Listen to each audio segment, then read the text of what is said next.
안녕하십니까. 2024년 4월 21일 최병무의 팩트 시작하겠습니다. 자, 국민의힘이 총선에서 완패한 뒤에 비대위원장이었던 한동훈 전 법무부 장관의 거취에 대한 이런저런 설왕설래가 대단히 뜨겁게 일고 있습니다. 그러니까 그 첫 번째는 자, 전당대회를 열 텐데 그 전당대회에 한동훈 전 위원장이 출마해야 하느냐 말아야 하느냐 이 부분에 관해서 당내 이런저런 사람들이 이제 한두 마디씩 계속해서 하고 있기 때문에 뜨겁게 전개가 되고 있는 거죠. 자, 우선 이걸 앞장서서 지금 얘기하고 있는 사람은 홍준표 대구시장입니다.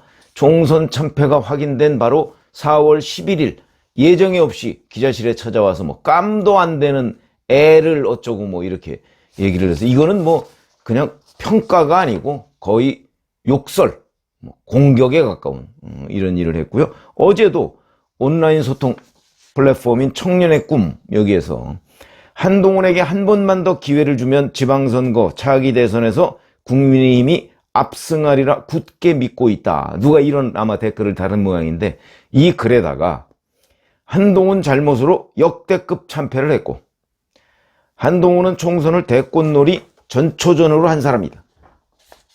그리고 또 인신공격까지 했습니다. 우리에게 지옥을 맛보게 했던 정치검사였고 윤통도 배신한 사람이다. 더 이상 우리 당에 얼씬거리면 안 된다.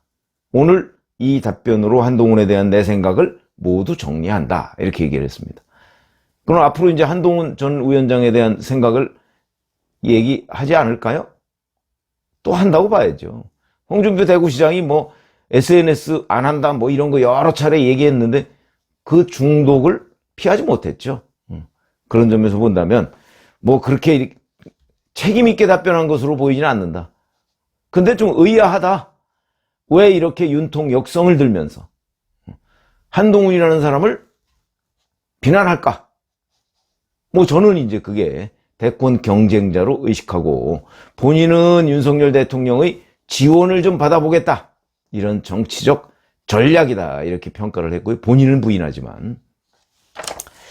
자, 그 다음에 과거 윤석열 대통령의 멘토다. 이런 자칭 타칭 얘기를 들었던 신평 변호사라는 사람은 전당대회 룰을 어떻게 바꾸건 한동훈이 압도적 표 차이로 당대표가 된다. 잠재적 경쟁자 누가 나와도 마찬가지다. 총선 참패의 결과를 아는 사람이 바로 당대표가 될 수 있느냐는 여론의 부담이 있지만 그럼에도 그는 출마를 강행할 것이다. 그가 장악한 방대한 전국적 조직은 관리와 유지에 많은 조직책과 자금이 필요하기 때문이다. 글쎄 이것도 무슨 소리인지 잘 모르겠습니다. 아마 여론조사 같은 걸 보고서 이렇게 얘기를 하는 거 아닌가 싶은데 지금 이제 차기 당대표로 누가 바람직하냐 이런 여론조사를 하면 당내에서 지금 당신 100%로 뽑게 돼 있거든요. 당내에서 당연히 한동훈 비대위원장이 높죠. 그러면 그게 당선을 보장하느냐? 저는 그렇게 안 봅니다. 한동훈 전 비대위원장이 출마를 선언하는 순간 자, 총선 참패의 책임론으로 전당대회가 얼룩질 겁니다. 자, 그 가운데에서 현재와 같은 현재 어느 제 기억에는 어디선가 한 45%쯤 나오는 것 같은데 그걸 유지할 수 있을까 과연? 물론 상대가 누구냐에 따라 다르죠. 안철수 의원은 불출마 선언을 했더군요. 그러면 지금 나올 만한 사람이 예를 들어서 나경원 전 대표, 권영세 의원 이런 사람들이 좀 나올 가능성이 있죠. 혹시 또 김태호 의원은 어떨지 모르는 거. 아니면 윤상현 의원 이런 정도로 이제 나올 가능성이 있는데 글쎄 아직 당원들이 구체적으로 아마 당대표를 누구로 뽑아야 되느냐는 부분에 대해서 입장 정리를 저는 안 했을 거라고 봅니다. 그렇기 때문에 한동훈 전 위원장이 만약에 출마를 선언하면 그에 따라서 이제 누구를 하는 것이 이 국민의힘의 미래를 위해서 좋은가 이런 걸 그때부터 생각할 가능성이 있기 때문에 출마를 선언하고 이 전당대회 경선이 본격화되는 순간 지금의 지지율이라는 거는 큰 의미는 없다. 오히려 한동훈 전 위원장이 집중적으로 타겟이 될 가능성이 있죠. 왜냐면 총선 참패의 책임이 윤석열 대통령한테 있다는 거야 천하가 다 알지만 그러나 한동훈 전 위원장한테 없다고 할 수는 없기 때문에 그런 부분이 논쟁 지점이라는 거죠. 자, 권영세 의원은 이렇게 CBS 라디오에 나와서 이렇게 얘기했습니다. 정치를 계속 하겠다고 본인이 선언한 셈이니까 언젠가 다시 시작할 텐데 한 6개월에서 1년 정도는 쉬었으면 좋겠다. 뭐 권영세 의원이야 당권 경쟁을 할 가능성이 있는 사람 중에 하나이기 때문에 그런 의미에서 너는 나오지 말라 뭐 이렇게 얘기할 수는 있겠죠. 아마 그렇게 생각한다면 뭐 이 발언이 의미가 없을 텐데 저는 이 발언은 충정이라고 봅니다. 왜? 저도 비슷한 생각을 하고 있으니까. 6개월? 6개월이 아니고 1년 정도라고 저는 봅니다. 그 이유는 조금 이따 설명을 하겠습니다. 자, 그런데 국회 앞에는 지금 헌정의관 그 앞에 담벼락에 뭐 연일 치워도 화환이 끊이질 않습니다. 뭐 선진국의 정치인 한동훈, 사심 없는 참정치인, 뭐 한동훈 올 때까지 숨 참는다, 뭐 이른바 이제 그 한동훈 팬덤 현상이 거기에서 그대로 드러나고 있는 거죠. 그러나 뭐 이거 따지고 보면 뭐 사진거리는 되겠지만 이게 국민들의 의견을 반영한다고 보기는 어렵다 하는 차원에서. 그런데 이렇게 한동훈 거취에 대해서 왈가왈부가 있는 와중에 본인이 직접 페이스북에다가 거취와 관련한 글을 올렸습니다. 이게 뭘 의미하느냐? 또 다른 논란을 불러오겠죠.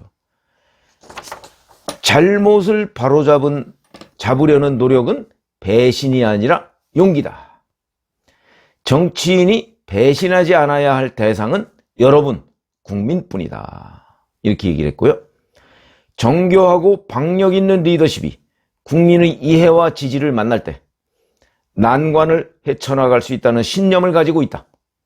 정교해지기 위해 시간을 가지고 공부하고 성찰하겠다.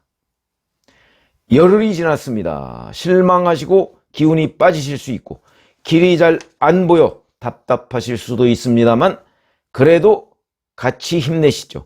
결국 잘 될 겁니다. 이렇게 올렸습니다.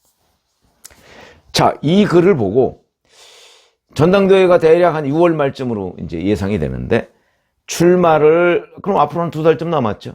출마를 한다는 얘기냐 안 한다는 얘기냐 이게 해석이 좀 엇갈립니다. 본인의 거취 논란이 계속되니까 페이스북에다가 글을 올려서 거취와 관련한 입장을 밝혔다는 사실, 이게 한동훈이라는 사람이 좀 정계복귀에 조급해 하는구나, 그걸 느낄 수 있는 대목입니다. 정치 고수라면 저는 이렇게 안 한다고 봅니다. 이거는 자기 조급함을 들킨 겁니다. 이것만 보면 진짜 생각이 조금은 있는 것으로 보입니다. 그러나 여건을 보면 그렇지는 않거든요. 아까 제가 말씀드렸듯이. 그렇기 때문에 제가 보기엔 방점이 시간을 가지고 공부, 아마 이런 부분에 방점이 있지 않나. 그러면 이번 전당대회는 2달밖에 안 남았는데, 물론 2달 내에 또 어떤 일이 벌어질지 모르지만 2달밖에 안 남았는데 아마 이 정도 되면 조금 쉬면서 기회를 노리지 않을까. 그렇게 제가 판단하는 또 하나의 근거가 있습니다. 그건 바로 앞부분에 있죠. 잘못을 바로잡으려는 노력.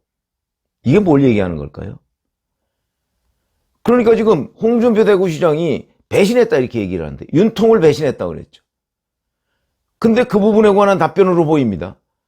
그건 한동훈의 생각은 윤통을 배신한 게 아니고 윤통의 잘못을 바로잡으려는 노력이다, 이렇게 생각하고 있는 거죠. 반윤 선언이나 마찬가지입니다. 나는 윤 대통령의 잘못을 바로잡으려고 노력했을 뿐이야. 이게 왜 배신이야? 이 부분에 관해서 저는 국민들의 평가를 받을 수 있을 거라고 봅니다. 무슨 얘기냐? 국민들은 윤석열 대통령이 잘못했다고 생각하면서 그걸 심판하자, 물론 야당 중심이지만 그렇게 해서 대거 민주당에다 표를 찍어줬습니다. 그래서 제가 이번 총선이 이재명의 승리가 아니다, 윤석열 대통령의 실패다, 패배다, 이렇게 얘기하는 이유가 바로 거기. 제 주변에 다 물어봐도 제 주변이 지난 대선 때 제 주변에서 한 80% 정도는 윤석열 후보를 찍었던 사람들입니다. 이번에 아마 한 70% 정도는 투표를 안 했거나 아니면 뭐 민주당을 찍었거나 뭐 거의 그런 사람들입니다. 적어도 국민의힘은 찍지 않았다. 이게 뭘 의미하느냐? 그만큼 지금 일반 국민들 사이에서 윤석열 대통령에 대한 심판론 이런 것들이 팽배해 있다는 걸 의미한다고 저는 봅니다. 이런 사람들을 만약 집권당에서 전부 투표장으로 끌어왔다고 보면 그러면 이번에도 이 정도로 지진 않았겠죠. 물론 조금 지긴 졌을 겁니다만은. 자, 그런 점에서 보면 적어도 한동훈 전 비대위원장이 윤석열 대통령에 대한 생각은 일반 국민 눈높이와 크게 다르지 않다. 이런 가운데 만약에 전당대회에 6월 말 전당대회에 한동훈 전 위원장이 나온다면 그러면 이런 생각이 그대로 대표 경선에 반영되겠죠. 윤석열 대통령의 잘못을 바로잡고 우리 집권당으로서의 위상을 확고히 하자 뭐 이런 거 아니겠습니까? 전체적인 기조가. 그러면 윤석열 대통령의 성격상 리더십 스타일상 이거 그냥 봐주지 않을 거래요. 어떻게든 견제를 하려고 할 겁니다. 아마 당이 두 쪽이 나거나 아니면 윤석열 대통령이 탈당을 하는 사태까지 빚어질 가능성이 대단히 높다. 이런 상황이 된다면 지금 뭐 윤 대통령의 임기가 뭐 얼마 안 남았다 그러면 모르지만 3년 남았습니다. 3년 남았고 지금 전당대회에서 대표가 된다고 해도 2년입니다, 임기가. 2026년 6월 말이면 이 대표는 임기가 끝나고 다음 대표가 이제 들어서야 되거든요. 자, 그렇게 되면 다음 대표가 들어서는 그 시점부터 이제 그 국민의힘의 경선이 그 어느 정도 시작이 될 텐데, 대선 후보 경선. 자, 그때까지 너무나 길다. 그때까지 만약에 윤석열 대통령과 집권당 대표가 갈등을 벌이면 또 어떤 일이 벌어질지 모르고 이 갈등이 국민의힘의 지지율 하락으로, 지지율 추락으로 연결될 가능성이 대단히 높기 때문에 그런 것까지를 생각한다면 한동훈 전 비대위원장은 본인의 생각이 지금 윤석열 대통령의 잘못을 바로잡겠다고 이렇게 판단이 되더라도 지금은 그 바로잡을 때가 아니다. 아마 이렇게 판단을 하고 있는 것이 아닌가. 그래서 시간을 가지고 공부하고 이렇게 그 얘기를 한 것이 아닌가. 저는 오히려 그쪽에 약간 무게중심을 두고 있습니다. 그건 뭐 상황을 한번 지켜보시고. 자, 이제 그 다음이 문제죠. 그럼 이번에 이제 다른 사람이 대표가 될 텐데, 뭐 그 사람은 2년이니까. 이 사람이 대표가 돼서 이 사람하고 용산 대통령실이 책임 아래 아마 2026년 지방선거를 치르게 될 겁니다. 뭐 그 결과가 어떻게 될지 모르지만. 그렇게 하고 나서 그 다음부터 이제 대선 후보 경선에 들어가겠죠. 왜냐면 그때쯤이면 그 지방선거에서 오세훈, 홍준표 뭐 이런 사람들은 아마 안 나올 겁니다. 대선을 준비하기 위해서. 근데 이재명 대표는 자꾸 임기 단축, 뭐 임기 단축의 숨은 뜻 뭐 이런 것도 있겠죠.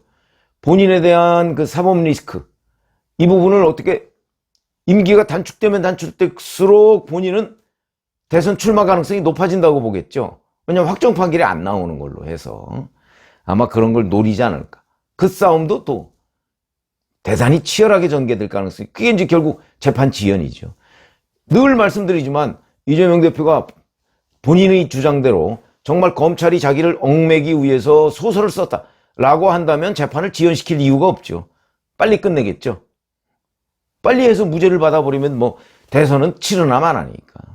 근데 지연시킨다는 얘기는 본인도 본인의 혐의에 대해서 인정하고 있는 거나 마찬가지다. 저는 그렇게 여러 차례 말씀을 드렸는데, 자, 어찌됐든 간에 한동훈 위원장의 거취 본인이 직접 입으로 밝혔고요.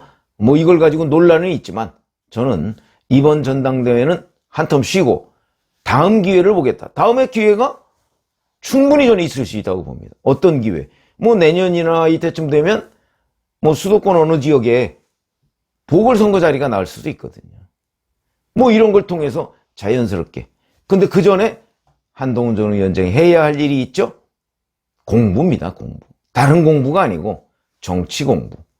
제가 보기엔 아직도 많이 부족하다. 그 공부는 뭐 책 보고 하는 게 아닙니다. 실무적인 공부죠. 현장 정치의 공부. 그거를 아마 누군가 여러 가지 하여튼 멘토나 이런 사람들을 모셔서 그 공부를 하는 것이 대단히 중요하다.